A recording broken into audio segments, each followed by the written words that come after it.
If you're feeling stuck working in your podcast rather than growing it, this is going to be a breakdown of what you need to do to grow your show without feeling the podcast overwhelm.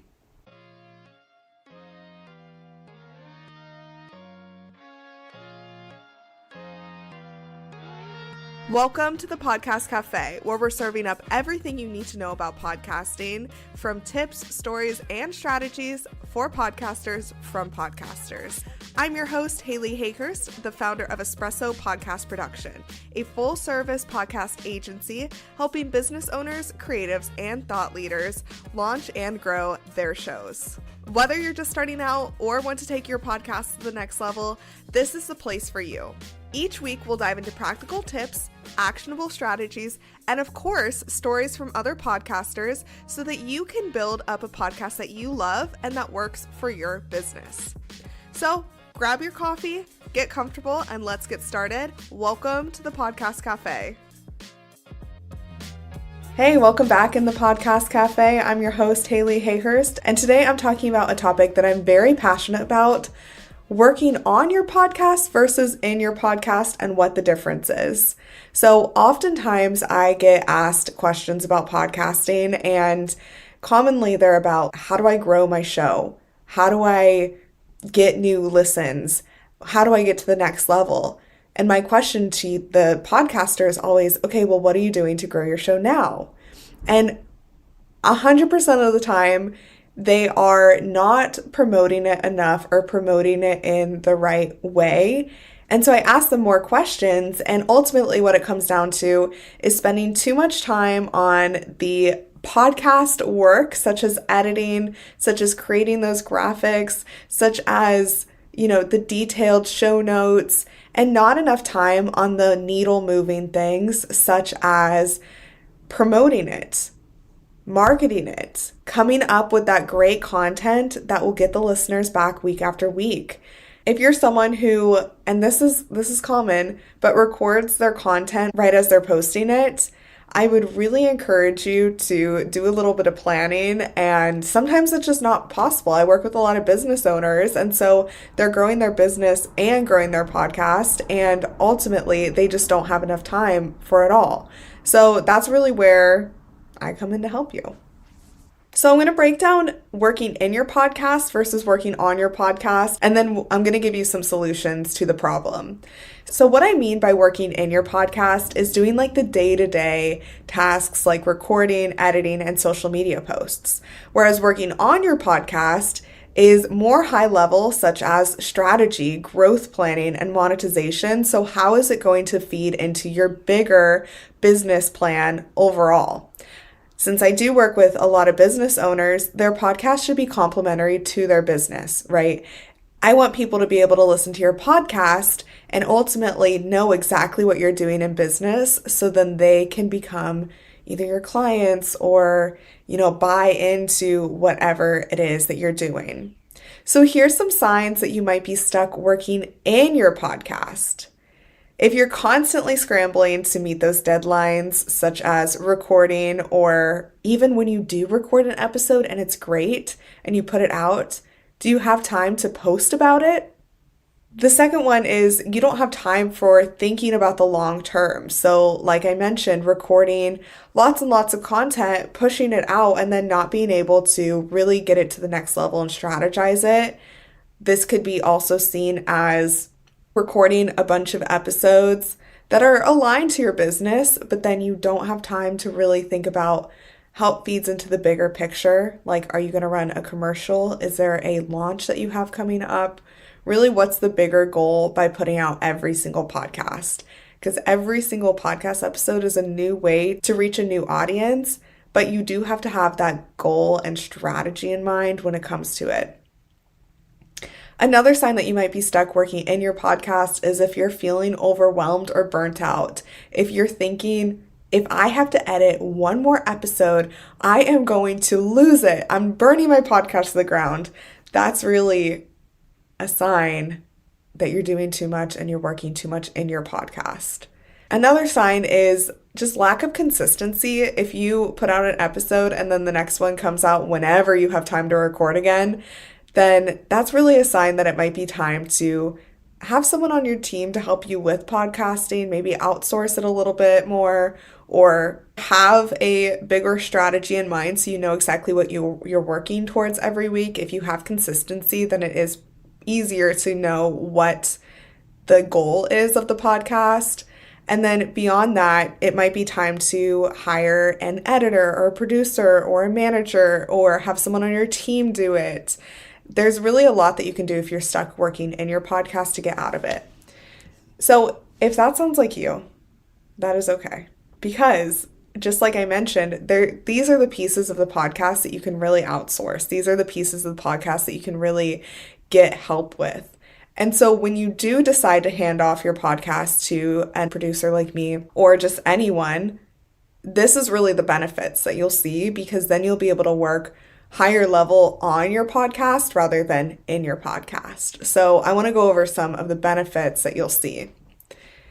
So ultimately, you'll be able to see the bigger picture that you're working towards on your podcast. When I start working with clients, I always do a kickoff call with them and I ask, what do you want to achieve in the next 1 year, next 3 years, next 5 years in your business? And how are we going to make your podcast correlate to that? I do have some clients that are building a brand around their podcast, but the question still remains, what do you want to achieve from this in the short term and long term? And when you're not working so heavily in your podcast, you really get to have that time back to work in the bigger picture.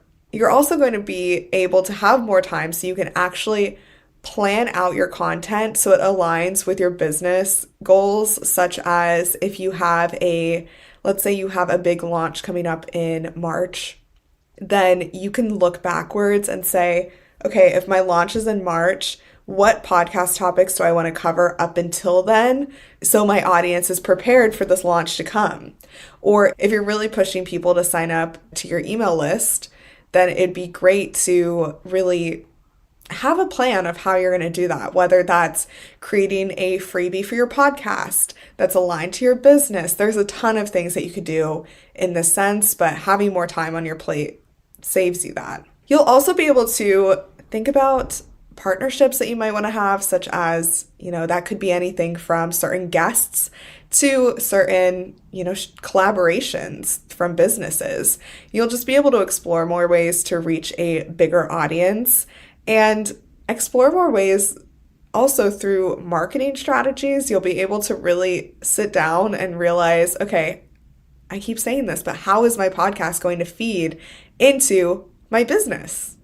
There's so many benefits. You'll also be able to really just improve your process, but the list can go on and on. I really think that, and you could talk to any of my clients where they say that when they finally let go of their podcast editing, or some of them I've been working with since day one, it really saves them time to be able to work more efficiently and put out better content and have time back. Because yes, they're getting their time back, but they're not just using that to chill. I mean, maybe they could. If you want to, do it. But for the most part, you're getting that time back so you can apply that time to better uses in your business. So like I just mentioned, the strategy, the marketing, the connections that you'll make. If you're working, let's say, putting out 4 episodes a month, that's about 10 hours a month, I would say, that you can have back. So what can you do with 10 hours? And with that time, if you're thinking of what do I do next, how do I actually start getting my time back, outsourcing, whatever it is, I really like to prioritize it in order of really what's going to move the needle and what's going to save you the most time. And what I always think here is if you want to outsource a little bit, but you're not sure exactly what you want to outsource, I would think about what you enjoy most about podcasting. And I've had to ask myself this about business and podcasting various times in the past. What is it that I enjoy and what is it that I don't enjoy? So think about, do you enjoy hosting the interviews? Do you like the editing process? Do you like writing show notes? Do you like creating the marketing graphics? There's so many people that can help you with so many different parts of your podcast that it doesn't need to be you hand everything over to one person.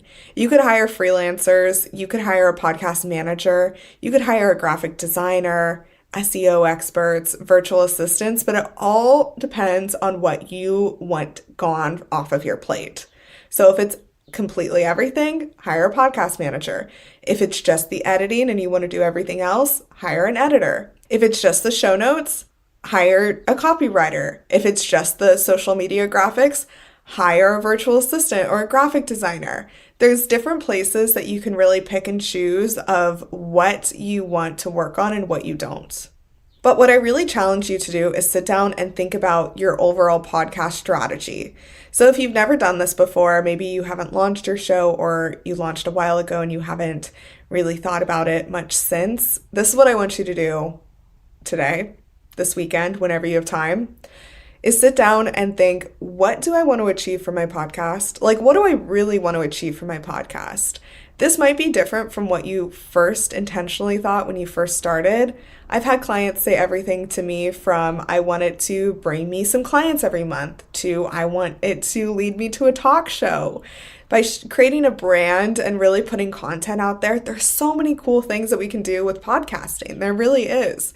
And so think about, what do you want your goal to be in the short term and long term?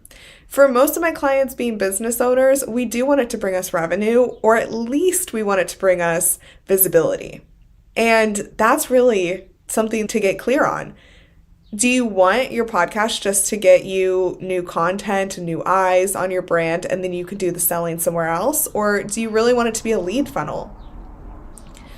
Get clear on this, because this is really going to help you understand what is important to you and what you can achieve without having it written down or at least planned out. It's really going to be hard, like I mentioned earlier, to continue creating content week after week with like no end in sight. Like really no end in sight. You're like, where is this going to go? And so that's really why I like to set those goalposts that you can reach as you go on. Another point I want to share is, like I mentioned, these goals can change. So continue to come back maybe once a quarter and decide on the podcast strategy. Is it changing? Is everything the same? Do you want to continue the way that you're going? Do you want to make a change? I would schedule one podcast strategy day a quarter with either yourself or your team and really reevaluate where the podcast is going, if you like the direction it's going, and if you're happy with the results you're seeing currently. I also highly encourage you to, on this podcast strategy day, and honestly throughout the months, just see what trends you're seeing in podcasting. Trends are changing. Trends always change. Video podcast is big right now. Cutting clips from your podcast is big right now. What I've been seeing in the business space lately is people being able to repurpose their shows in really cool ways. So for instance, let's say you have a membership and one week you're talking about a certain topic and you have a podcast episode that's about that same topic. You could use that as a resource. I have clients that are authors and teachers, and they actually have their students listen to their podcast because it's going to align with what they're teaching. So for instance, if they're teaching a certain topic, they'll say, I have these 4 episodes for you to go listen to. We're going to be talking about this topic next week, but here's like an additional resource for you to be able to go and learn a little bit more before we dive into the topic. Same goes with anyone, maybe anyone with a membership in their business. For instance, I work with a nutritionist, and when she's working with her clients, she'll send podcast episodes to them about what they're experiencing. So she'll have this one-on-one call with them and explain it all. And then she'll say, for more on this topic, like, here's a podcast episode I did, and also here's some other episodes that you might find helpful. That's a way that I don't think most people think about podcasting, because we don't have time if we're working so heavily in the podcast. How can you support your episodes being promoted after they go live? And these are really good ways to do that. And that's just a trend that I'm seeing that's going to continue to grow. So stay on top of trends. That's really my point here. And lastly, I see a lot of people micromanage their podcasts, right? Obviously, it should be great quality, but things can change in your show. And I think this is what holds a lot of people back right? They don't have the perfect logo or the perfect music, or they don't have this perfect, that perfect. And really, podcasting is a more raw marketing strategy. I only say this because people come to you because they like the way that you talk, and they like the way that you teach, and they like the topics that you're talking about. And it's so different than like these polished social media posts. Really, people can come and see your mannerisms and hear your voice. And it's really just a deeper way to connect with people. So it doesn't need to be 100% perfect. As long as it's good and great, it doesn't need to be micromanaged that every single thing needs to be 100% perfect. And I think if you work with a team, like when I work with my clients, everything is perfect, but they don't have to micromanage it. They can just trust that it's going to be done. But if you're working on it all by yourself, I think that's really where that micromanaging can happen. We're all pretty hard on ourselves. So just give yourself a little bit of grace and stop micromanaging every single thing that goes out. I hope that this episode was helpful. Just to recap, the difference between working on your podcast and in your podcast is when you're working in your podcast, you're probably feeling that overwhelm and stress and kind of resentment towards your show. Whereas if you're working on your podcast, you're seeing that growth and that high level tasks that really can move the needle to get you to the bigger picture that we just drew out a second ago. I would encourage you to really think and see, where are you spending the most time on your podcast, and consider outsourcing it and see really where can you free up time to make your life better and your podcast better. You will see a difference when you outsource tasks. You really will. I recently outsourced some stuff from my business, and I have had so much more time on my plate. I'm like, and it wasn't that much stuff, but it just has given me so much more time to do the things that are actually going to move the needle in my business, which has been so beneficial. So take it from me, outsourcing is the greatest thing I've done, and it could be the greatest thing that you do as well. If you're interested in outsourcing parts of your podcast, you can find my services on my website, espressopodcastproduction.com. I help clients with everything from strategy to launching the podcast to monthly management and editing and show notes, and then also marketing materials as well. So if you're interested, I'll put the link in my show notes where you can book a free 30-minute call with me. But I hope that this episode was helpful. There's so many great podcasts out there that stop because they don't have the right team to support them, or they're not focusing on the right things. And that breaks my heart. It really does, because our voices deserve to be heard. Our message deserves to be heard. And if you're too bottlenecked because your podcast is giving you such a headache to produce every month, but your content is great and you love putting out content, but you stop because you just don't have the time, there's such an easy solution to that, and that's what I'm here to help you with. So let me know if you have any questions, and I will catch you in the next episode. Thank you so much for joining me in the Podcast Cafe. I hope you're leaving with fresh ideas and inspiration to take your podcast to the next level. Remember, podcasting is a journey and you don't have to do it alone. I'm here to help you every step of the way.